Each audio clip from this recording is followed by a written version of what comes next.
এই দেখেন আমার $1300 মতো প্রফিট চলতেছে অলরেডি। আর এখানে দেখেন এই যে আরেকটুর জন্য আমার টিভি হিট করে নাই, এটা কেমন দেয় একটু হাত ছাড়া মুখতে। Hello viewers, welcome to my new blog. তো আজকে হচ্ছে আমার 90 ডেজ ট্রেডিং চ্যালেঞ্জের ডে 23। তো দেখতে দেখতে প্রায় 30 দিন হয়ে গেল আমার 90 ডেজ ট্রেডিং চ্যালেঞ্জের। তো খুব শীঘ্রই 30 দিনও হয়ে যাবে। তো যাই হোক, আজকে আমি এখন মার্কেটে ঢোকার পর মার্কেটে একটা ভালো মুভমেন্ট দেখতেছি। কিন্তু কথা হচ্ছে মার্কেট কালকে যে হাই ছিল সেই হাইকে ব্রেক করে এখন হায়ার হাই ক্রিয়েট করছে, মানে অল টাইম হাই চলতেছে মার্কেটে। গোল্ড মার্কেট ভাবা যায় স্বর্ণের দাম কী পরিমাণ বাড়তেছে। তো যাই হোক, এইসব আমাদের দেখে লাভে মেইন কথা হচ্ছে আমাদের মুভমেন্টগুলো ক্যাপচার করতে হবে, ঠিক আছে? আমরা ধরতে পারলেই সবচেয়ে ভালো। মার্কেট ডাউনে আসুক বা উপরে যাক, তাতে আমাদের কোনো কিছু যায় আসে না। কিন্তু কথা হচ্ছে আমরা যদি ডাউনে নামে সেই জায়গায় আমাদেরকে মার্কেট ধরতে হবে, আর যদি উপরে যায় তাহলে সেই দিকে আমার মার্কেট ধরতে হবে। তো দেখি আপনাদেরকে আমি এখন দেখাইতেছি যে কীভাবে মার্কেট অ্যানালিসিস করছি। তো আমার একটা ট্রেড হইতেছে, আমি সেই ট্রেডটা নিব যদি এরকমভাবে সেট আপ তৈরি হয়। তো এই জিনিসটা দেখেন। তো এই যে মার্কেট এখন দেখতেছি যে এখানে আছে, তো এইখানে যদি যায়, এটা যদি ব্রেক করে ক্যান্ডেল ক্লোজিং হয়, মানে এটা ব্রেক করে যদি ক্যান্ডেলটা ক্লোজিং হয় তাহলে কিন্তু আমি ট্রেড করব একটা, ঠিক আছে? তো আমি যদি দেখাই আপনাদেরকে তাহলে বুঝতে পারেন। দেখেন মার্কেট কিন্তু অল টাইম হাই আছে, ঠিক আছে, পুরা হাই। তো যেহেতু আপ ট্রেন্ডে আছে মার্কেট, সেহেতু আপে যাওয়ারই চান্স অনেক বেশি। আর হচ্ছে আমাদের ফিবোনাচি আমি আট করছি হচ্ছে এই জায়গা থেকে। কারণ যদি আমি দেখাই, দেখেন আমাদের কিন্তু এই জায়গা থেকেও একটা আট করা যেত, এই জায়গা থেকে, বাট এটা হচ্ছে আমাদের তেমন একটা কাজ করে নাই, কারণ এখানে আসেই না মার্কেট। বিওএস করছে ডাইরেক্ট করার পরে এইখান থেকে দেখেন বিওএস করছে। তো এই অনুযায়ী কিন্তু এই জায়গা থেকে এই টপে পড়ে, আর কোনো বিওএস নাই এই জায়গায়। এটা হচ্ছে ছোটো, আর এইগুলো বিওএস ধরা হয় না। তো এই ক্যান্ডেল যদি ক্লোজিং হয় উপরের দিকে তাহলে যে আমি একটা ট্রেড করব। এখন দেখি কী হয়। যদিও আমার পিপস না পয়েন্ট যদি দেখি, দেখেন কত পিপসের, মানে প্রায় 360 পিপস, ঠিক আছে? 360 পিপস প্লাস হচ্ছে আমার প্রফিট। আর আমার এসএল দেখি যদি, দেখেন প্রায় মানে 200 পিপসের কাছাকাছি, ঠিক আছে? আমার এসএল হবে। তো লট সাইজটা কমাতে হবে, যেহেতু প্রফিট টার্গেট অনেক বড় পিপসের, সেহেতু লট সাইজ কমাতে হবে। বাট এই ক্যান্ডেল এখনও ক্লোজিং হয় নাই। যদি এখানে ক্লোজিং হয় তাহলে যে আমি এটা ট্রেড করব আপের জন্য। এই যে এই ক্যান্ডেল যখন এই জায়গায় ক্লোজিং করছে, এটার উপরে আমি যদি দেখাই, একটু জুম করে দেখাই আপনাদেরকে, তাহলে বুঝতে পারবেন। দেখেন এটার উপরে ক্লোজিং করছে, ঠিক তখনই আমি একটা এন্ট্রি নেই। আর এন্ট্রিটা আমি নিয়ে হচ্ছে আমি এসএল রাখি হচ্ছে এই জায়গায়। আমি যদি দেখাই এসএল রাখছি এটার নিচে, কারণ যেহেতু এই জায়গায় একটা রিজেকশন ক্যান্ডেল আছে, এই কারণে আমি এই জায়গায় রাখছি, ঠিক আছে? এই যে এই জায়গাটায় আমার এসএল রাখছি এটার নিচে, আর টিপি আমি এই জায়গাতে 1:2 রাখছি, কারণ অনেক পিপস হয়ে যায়। আর যদি অনেক পিপস হয় তাহলে কিন্তু জিনিসটা অনেকটা রিস্ক হয়ে যায়। আমি যে আপনাকে এখন দেখাই, আমি MT5 নিয়ে যাই। এই যে MT5 দেখেন, এই যে আমার কিন্তু ট্রেড চলতেছে, ঠিক আছে? আমি যদি ভালো করে দেখাই, দেখেন এই যে আমার কিন্তু MT5 ট্রেড চলতেছে, ঠিক আছে? আমি এখন প্রফিট যদি দেখাই আপনাদেরকে, প্রফিট চলে কত দেখেন, প্রফিট চলে $500 প্লাস প্রফিট চলতেছে রানিং, ঠিক আছে? আমার প্রায় $2000 মতো আমি টার্গেট রাখছি। দেখি কি হয়। আমি এই জায়গার মতো টিপিটা রাখছি, যদি টিপি হবে এই জায়গায়, টিপি হবে এতটুক, বাট আমি রাখছি এতটুকের মতো, ঠিক আছে? কারণ 1:2 রাখছি, আমি বেশি রাখিনি। দেখি যদি মনে করেন এই জায়গায় যায় আশেপাশে, তখন আমি হয়তো ট্রেল করে নেব এসএল। তো বুঝতেই পারছেন যে আমি কীভাবে ট্রেড করতেছি। জাস্ট আমি একটা লজিকে ইউজ করতেছি। আমি এখন হচ্ছে মার্কেট যেহেতু আপ ট্রেন্ড আছে, আমি সেহেতু আপই ট্রেড নিছি। যেহেতু ডাউনের দিকে একটা মানে বড় একটা প্রেশার আসছে, বাট আমার কাছে তেমন একটা মনে নেই, কারণ গতকালকে কিন্তু আমার এই কারণে একটা লস হয়েছিল। আপনি খেয়াল করেন যে আমি আপ ট্রেনে ডাউনের জন্য একটা ট্রেড নিয়েছিলাম, যেটা আমার সবচেয়ে বড় একটা বোকামি ছিল। তো এই বোকামি থেকে আমি একটু রিস্কটা সরাইছি, কারণ ওই বোকামিটা এখন করতেছি না। তো দেখি কি হয়। যদি প্রফিট হয় ভালো, যদিও এখন আমার $500 মতো প্রফিট চলতেছে, বাট মেনটেন তো করতে হবে, আমার রিস্ক ওয়ার্থ তো মেনটেন করতে হবে, সেই জিনিসটা তো আমার ফলো করতে হবে, ঠিক আছে? তো আমি যেই জায়গা থেকে ট্রেড করছি সেই জায়গা থেকে আমাকে এত বড় একটা মুভ দিছে, সেটা সত্যি মানে আর কি বলবো, এটা দেখে একটু অন্যরকম পজিটিভলি ভাবে আসা পড়ছে মনের ভিতরে, ঠিক আছে? তো আমি যে দেখাইতেছি, আমার মনে হয় না আমার এই জায়গায় ট্রেডিং ভিউ 1:2 এর আগে আমার ওই জায়গায় মানে টিপি হিট হয়ে যেতে পারে, আমার এরকম একটা মনে হইতেছে। কারণ হচ্ছে না, আমি বুঝতেছি না কেমন মিলতেছে না কেন, বাট যেটা হোক আমি প্রফিটে থাকবো, এটাই অনেক কথা, ঠিক আছে? আমি দেখাইতেছি কোন জিনিসটার কথা বলতেছি আমি। এই যে দেখেন এই জাতীয় মার্কেট, আমি যে ট্রেড নিছি এই জাতীয় মার্কেট এত বড় একটা মুভ দিছে, ঠিক আছে? আমি যদি দেখি তার কত পিপসের একটা মুভ হয়েছে, এখন প্রায় দিছিল কত 150 পিপসের একটা মুভ দিয়ে দিছিল। মানে কল্পনা যায় আমি 60 থেকে 70 পিপসে ক্যাপচার করি, সেই জায়গায় 150 পিপস একটা মুভ দিয়ে দিচ্ছে অলরেডি। তো মার্কেট আমি যদি এখন আপনাকে দেখাই তাহলে দেখাবো, এই দেখেন আমার $1300 মতো প্রফিট চলতেছে অলরেডি। আর এখানে দেখেন এই যে আরেকটুর জন্য আমার টিভি হিট করে নাই। যদি এটা প্রফিট হয় তাহলে এটা আমার জন্য অনেক বেশি একটা হেল্প হবে, ঠিক আছে? আমি টার্গেটটা আর বড় রাখতে পারি, তবে এত বড় পিপস আমি সাধারণত ক্যাপচার করি না, যেহেতু এই স্ট্র্যাটেজিটা। তবে হ্যাঁ, ভরসা আছে মার্কেট ওই পর্যন্ত যাইতে পারে।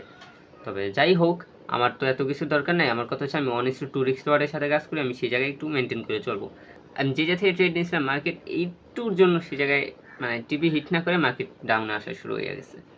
মানে কি বলবো বুঝাইতে পারতেছি না, মানে অল্প একটু, ঠিক আছে? আপনি একটু দেখেন তাহলে বুঝবেন যে মানে কতটুকুর জন্য এই জায়গা থেকে মার্কেট ডাউনে আসা শুরু হয়ে গেছে। তো এই যে মার্কেট দেখেন, আমার টিপিটা হয়তো মানে MT5 আমার টিপি হয়তো এই যে এতটুকুর জায়গায় আছে, ঠিক আছে? এতটুক, বাট হয় নাই, সেটা না হয়ে মার্কেট ডাইরেক্টলি নিচে আসে অবস্থা। আমি যদি দেখাই আপনাকে, সরি আমি ট্রেডিং ইয়াতে চলে গেছিলাম। তো এই যে দেখেন, একটুর জন্য টিপি হিট না করে নিচে আসে অবস্থা। আমি বুঝতে পারছি না, এই অনুযায়ী তো আমি 1:2 ঠিকই রাখছি, বাট এই জায়গায় আর একটু বেশি হয়। তো আমি বুঝতে পারছি না কোনটায় রাখবো, যেহেতু আমার রিস্ক অনুযায়ী আমি ঠিক 1:2 রাখছি, তবে এখানে রিস্ক অনুযায়ী দেখাইতেছে এটা 1:2 হবে না। এটা যদি আমি এখানে রাখি দেখেন 1:2 হয় না, 1:1.5 হয়, ঠিক আছে? তবে আমার 1:2 রিস্ক অনুযায়ী ঠিকই আছে।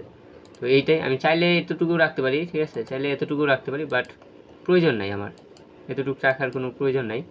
যদিও চান্সটা আছে মার্কেটে উপরে যাবে এরকম একটা চান্সও আছে, বাট দেখি কি হয়। যদিও এসএল নেওয়া নেয় তো আর কিছু করার নেই। এই যে আমার বর্তমানে রানিং প্রফিট চলতেছে $1200 মতো, ঠিক আছে?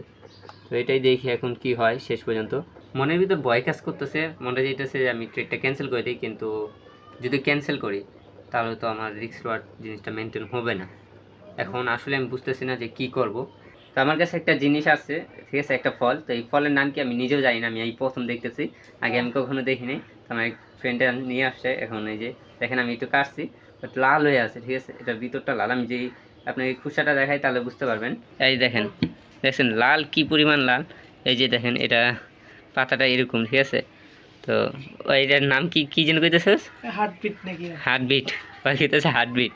তো ঠিক আছে, আপনি যারা জানেন একটু আমাকে জানা দেন যে এটা কি। আমি এখন কাটি, কাটটা দেখি যে এটা কি, ঠিক আছে? এটা আমি এখন ছুলাবো, ছুলে তারপর আমি দেখি যে এটার ভিতরটা কি, এত লাল কেন এটা। এই যে কাটি, কাটটা দেখি যে কি। আই হাই, এটা এখন অবস্থা কি, কি পরিমাণ লাল। এটা ছুলাই নাকি, ছুলাই দিব না? আচ্ছা আমি এটা ছুলাই। আই না, আমার টেবিল বইরা যাইতেছে, এত পরিমাণ লাল। মিষ্টিটা দেই না, খাইছিস তুই আগে? আমি ফার্স্ট। তুইও ফার্স্ট? তা তুই তুই জানিস কেমন এটা খাওয়া যায়? এটা ভিডিও দেখছি, কি আর ভিডিও দেখছিস? এটা ফেসবুকে ভিডিও দেখছি অন্য তুই দিকে আমি কই পাইছিস? ব্যানগারিত।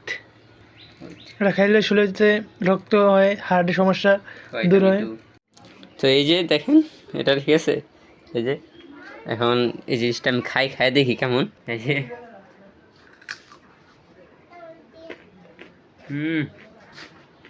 মিষ্টি আলুর মতো আর কি, মানে আলু আলু এরকম একটা ভালো লাগে না,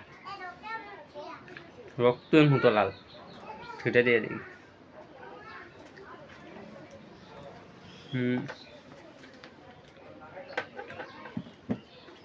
আমার হাতে লেগেছে, হাত ধুইছি কিন্তু রং যায় না, এরকম অবস্থা এটা। দেখাবি? হ্যাঁ, হ্যালো হ্যালো, একটু খা, কেমন দে একটু, হাত ছাড়া মুখতে। কেমন লাগে? দাদা দাদা যাস কই? তো মার্কেটে আমি একটা জিনিস দেখতেছি, সেই জিনিসটা দেখার কারণে আমার একটু সন্দেহ হইতেছে মার্কেট উপরে যাবে কি নিচে নামে যাবে, মানে এরকম একটা সন্দেহ হইতেছে, ঠিক আছে? জিনিসটা আমি আপনার সাথে শেয়ার করতেছি যে কেন আমি বলতেছি। তো এটা না দেখলে আপনি বোঝাতে পারবো না। তো এই যে দেখেন মার্কেট কিন্তু এই যাচ্ছে ডাইরেক্টলি নিচে নামছে, ঠিক আছে? মার্কেট যেহেতু নিচে নামছে সেহেতু কিন্তু আমাদের এইভাবে থেকে একটা ট্রেড হয়, যদিও এটা আপ ট্রেন্ড, বাট এভাবে দেখেন আপনি, এই যে দেখেন মার্কেটটা এই জায়গায় এই রেঞ্জের ভিতরে কিন্তু বারবার রিয়েকশন নিতেছে। মানে কি, যদি এটা ব্রেক করে তার মানে ডাউনে নামার একটা চান্স আছে এই যা থিয়া। সেহেতু আমি যদি এখন আমার প্রফিটটা দেখি কত, $1000 মতো এই যে প্রফিট চলতেছে। তো আমি এই জাতীয় ভাবতেছি ক্লোজ করে দিই, কারণ এত বড় একটা রিস্ক নিতে পারবো না এখন। ও মাই গড। আচ্ছা আমি ক্লোজটা করছি, মার্কেটটা উপরে চলে আসে, ঠিক আছে? আমি ক্লোজ করছি, কেন করছি এটা তো আশা করি জানেন। আমি এখন দেখাই হিস্ট্রিটা, এই যে দেখেন। আর এই যে দেখছেন টোটাল $1100 মতো একটা প্রফিট হয়েছে, $1158। এই যে এখন কিন্তু মার্কেট ডাউনে আসতেছে। আমি এই জিনিসটা এখন এই জায়গায় ক্লিক দেখাই, এই যে কারণ মার্কেট যেহেতু এই জায়গায় বারবার ডিরেকশন নিতেছে, মানে এই জিনিসটা একটা ভয়ঙ্কর হয়ে যাইতেছে আমার জন্য, ঠিক আছে? তো এত বড় পিপসে আমি কখনো ট্রেড করি নাই, আপনারা জানেন। এটা কিন্তু আজকে অনেক বড় একটা পিপস নিয়ে ট্রেড করছি। দেখেন মার্কেটে কীভাবে ডাউনে নামতেছে, এখন যে এখানে নামে তাহলে একটা ট্রেড হতে পারে এই জায়গার থেকে। সেই ট্রেডটা কীভাবে হবে, যে এখান থেকে একটা ট্রেড হতে পারে। এই যে এসএলটা এরকম রেখা আমার টার্গেট হবে এতটুক, দেখছেন? মানে এরকম একটা ট্রেড হতে পারে।